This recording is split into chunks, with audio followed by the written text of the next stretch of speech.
Pernah nggak kamu lagi sendirian di kamar, kemudian tiba-tiba ketahuan ngomong sendirian, dan kamu langsung diem, pura-pura nggak ngapa-ngapain?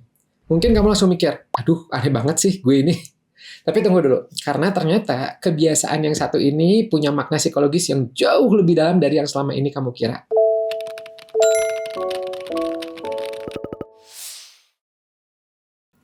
Ada sebuah stigma yang udah lama nempel di kebiasaan ini, yaitu adalah kalau ngomong sendiri itu dianggapnya sebagai tanda kurang waras atau minimal lebay.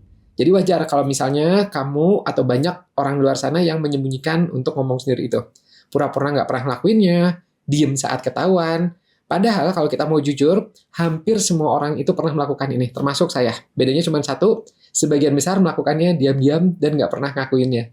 Jadi kalau kamu termasuk orang yang suka ngomong sendiri, kamu nggak perlu ngerasa malu, kamu nggak aneh, karena ya kita manusia, kamu manusia yang sedang lakuin sesuatu yang sangat-sangat-sangat manusiawi sekali. Dan sebentar lagi kamu akan tahu kenapa dan betapa ternyata kerennya ini. Coba bayangin pikiran kamu seperti meja kerja yang penuh, tumpukan kertas di mana-mana, catatan yang berserakan, kemudian ada banyak hal yang belum selesai. Nah, otak kita itu kerjanya seperti itu setiap hari. Menyimpan banyak hal sekaligus di dalam kepala, memproses semuanya secara bersamaan. Dan itu complicated banget, kompleks banget. Nah, ketika kita bicara sendiri, itu sebenarnya salah satu cara kita untuk merapikan meja itu. Ketika kita itu ngucapin sesuatu dengan keras, itu seolah-olah kita memindahkan isi kepala kita keluar. Pikiran yang tadinya muter-muter di kepala kita nggak nentu, ya, itu tiba-tiba jadi punya bentuk, punya suara. Dan sesuatu yang punya bentuk, punya suara, itu jauh lebih mudah untuk kita olah, kita pahami, dan kita respon ke depannya. Kalau dalam psikologi ini disebutnya eksternalisasi pikiran. Bukan gejala gangguan, ini tanda otak kita itu lagi aktif bekerja. Tapi fungsinya nggak berhenti di situ. Saat kamu lagi marah, lagi takut, cemas, coba deh perhatiin apa yang terjadi. Banyak orang secara naluriah itu mereka mulai bergumam. Tenang dulu. Ya, dalam hati tuh. Atau oke, tarik napas. Oke, tenang. Ini bisa diselesaikan. Nah, itu bukan kebetulan. Ya, jadi bicara sendiri itu ngebantu otak kita untuk memperlambat reaksi emosional yang sedang beralih kencang. Seperti misalnya kayak ada tombol jeda kecil yang ditekan pelan. Karena emosi yang terlalu besar dan terlalu cepat, itu kan nggak bagus. Nah, dengan itu jadinya dengan kita bicara, bisa jadi sedikit melambat ketika kita ngasih kata-kata. Dan disitulah ada ruang untuk berpikir, bukan sekedar bereaksi. Selain itu, ada fungsi ketiga yang mungkin banyak yang belum kita sadari. Banyak orang bicara sendiri itu justru di momen-momen yang paling berat. Nyadar nggak itu? Pernah merhatiin nggak? Sebelum wawancara kerja, setelah berantem, bertengkar dengan orang yang disayangi, saat harus ngambil keputusan sulit, ya, muncul tuh ya kata-kata sendiri, bicara sendiri, kamu bisa kok. Ya. Atau tenang, ini bukan akhir segalanya. Atau yuk saatnya pilih yang kamu yakini.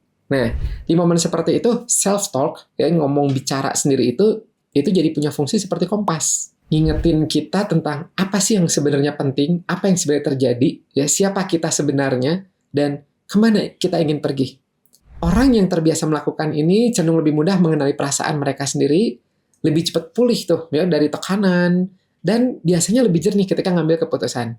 Dan inilah yang disebut dalam psikologi, disebutnya kecerdasan intrapersonal. Intra ya, bukan inter. Jadi kemampuan memahami diri sendiri dari dalam, intrapersonal. Jadi mungkin selama ini kamu sebenarnya nggak sedang bicara ke ruangan yang kosong. Kamu sedang bicara ke bagian dalam diri kamu sendiri yang butuh didengar. Nah, kalau kita udah tahu kenapa kita melakukannya, pertanyaan berikutnya adalah, gimana nih caranya kita supaya bisa menggunakannya dengan lebih sadar, lebih kita pahami. Dan ini bukan soal menghentikan kebiasaan ini ya, nggak boleh ngomong sendiri lagi, bukan, sama sekali bukan. Ini soal belajar gimana kita mendengarkan apa sebenarnya yang sedang kita katakan ke diri kita sendiri. Karena ternyata nggak semua self-talk itu ngebawa kita ke tempat yang lebih baik. Sebagian bahkan justru diam-diam kayak menggerus kita dari dalam. Nah, sekarang bisa nih ya kita melakukan yang lebih baik lagi, ya yang dampaknya positif. Kita coba mulai dari yang paling dasar dulu. Coba perhatikan nadanya, bukan hanya isinya. Kalau kamu harus jujur sebentar, ya dengan suara seperti apa kamu biasanya bicara ke diri kamu sendiri? Apakah lembut, sabar, atau keras, atau menghakimi, atau nggak ngasih ruang?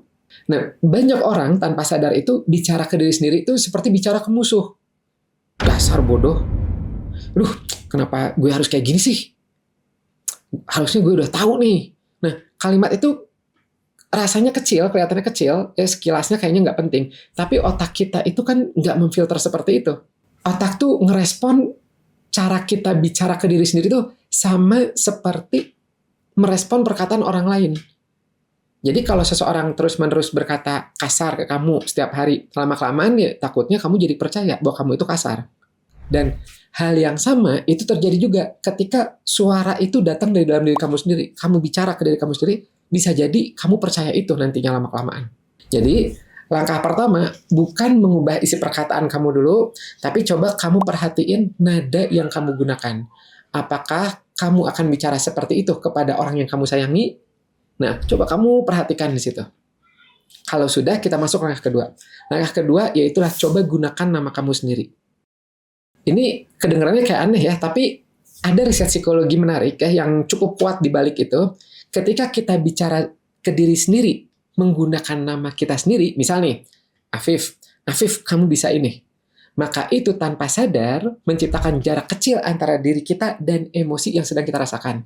Jarak itu membuat kita jadi sedikit lebih objektif, sedikit lebih jernih. Seperti ngasih saran kepada seorang teman, bukan kepada diri sendiri yang sedang panik.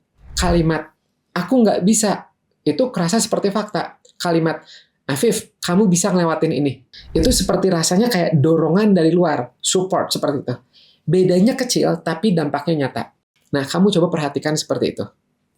Langkah ketiga, coba jadikan self-talk sebagai ritual, bukan sekedar reaksi. Jadi, biasanya nih, kebanyakan orang itu baru bicara ke diri sendiri saat sudah dalam kondisi berat, kacau, stres, saat bingung, saat emosinya meluap. Itu namanya reaktif. Dan di titik itu, biasanya percakapannya pun cenderung ikut kacau. Coba kamu balik polanya. Lakukan secara sadar.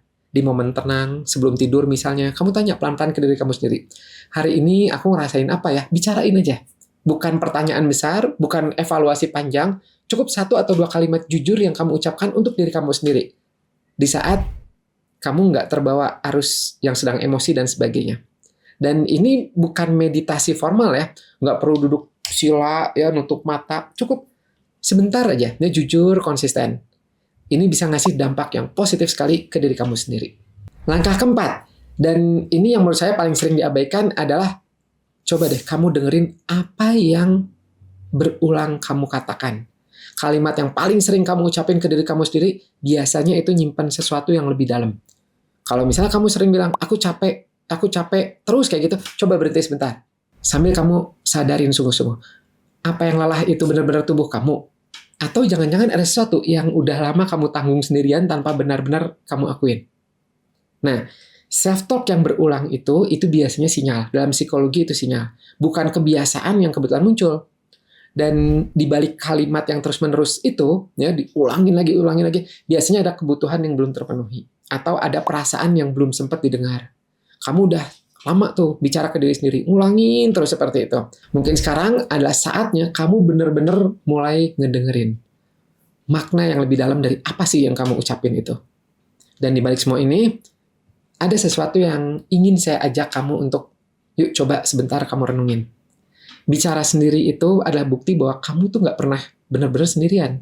Selalu ada percakapan yang terjadi dalam diri kamu sendiri. Di sela-sela kesibukan, di tengah keheningan malam, di momen-momen yang nggak ada orang yang lihat kamu.